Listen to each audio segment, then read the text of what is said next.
தமிழ்நாட்டில் உண்மையான ஒரு காலம் வாழ்ந்து படித்து என்ன தமிழ் நண்பர்களுடன் பழகி அப்பொழுது முதல்ல எங்களோட பாசம் மென்மேலும் இன்னும் பொங்கி வளர்ந்துள்ளது. இந்தியாவின் என்ன ஆடைகள் எனக்கு ரொம்ப ரொம்ப பிடிச்சிருக்கு. முக்கியமா என்ன சேலை ரொம்ப ரொம்ப அழகு. சேலை கட்டுவது எனக்கு கஷ்டம் இருந்தாலும் என்ன ரொம்ப பிடிச்சிருக்கு.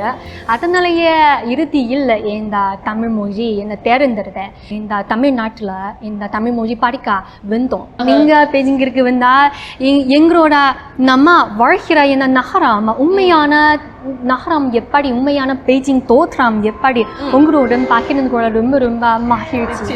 தமிழ் நபர்கள், சிறப்பு விருந்தினர்கள், நீங்க சீனாவுக்கு வந்த இந்த வாய்ப்பு ரொம்ப அரிதாக இருக்கும். அதனால இந்த தடவை நிச்சயம் அனைத்து இந்த அழகான காட்சியாளது சுவையான உணவுகள் அனைத்து நல்ல விஷயம் உங்களுக்கு காட்ட விரும்புகிறோம்.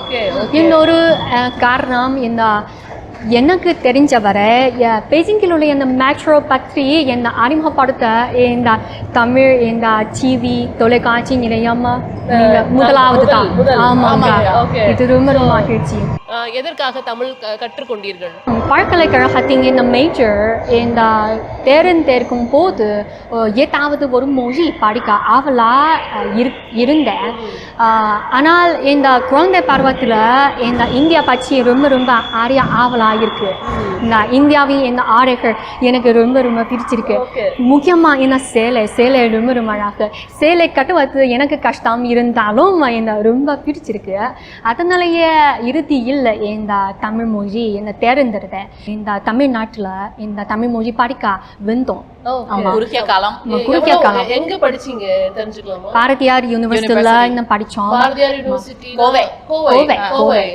அதற்கு இந்த தமிழ்நாட்டில் உண்மையான ஒரு காலம் வாழ்ந்து படித்து என்ன தமிழ் நண்பர்களுடன் பழகி அப்பொழுது முதல்ல எங்களோட பாசம் மென்மேலும் இன்னும் பொங்கி வளர்ந்துள்ளது.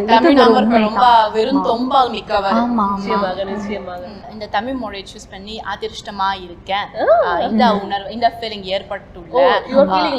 ஆமாங்க, I'm feeling lucky. இப்போ நம்ம இருக்கிற ஸ்டாப்போட பேர் என்ன? ஜிமன்சாவ். ஓகே, உச்சரிப்பு சரிதான். ஜிமன்சாவ். Yes. ஓகே.